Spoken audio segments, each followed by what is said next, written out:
Viral sa social media ang video na nakunan ang isang kakaibang tunog sa Batangas. Pero hindi lang pala dito sa Pilipinas ito nangyari. Nagpapatrol,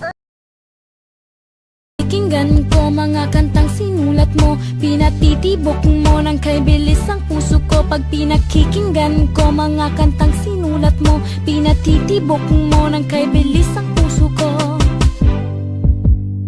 Video ng 17 anyos na si Vincent Andy Magnaye sa kanilang bakuran sa barangay Masagit, Sitlubo, Batangas nitong Biyernes ng hapon.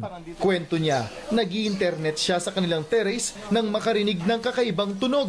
Tumatas po ang balahibo ko, gawa nga ngayon lang po ako nakapakinig ng tunog na yun. Tapos hindi ko pa po alam kung saan nanggaling. Siguro po mga 7 o 10 minuto. Napansin din niya na nag-iba ang kinikilos ng mga hayop sa kanyang paligid. Yung mga ibon po para hong nagliliparan paalis, tapos yung yung amin pong asong si Slaughter para hong natatakot. Kanya-kanya namang opinyon ang mga netizens.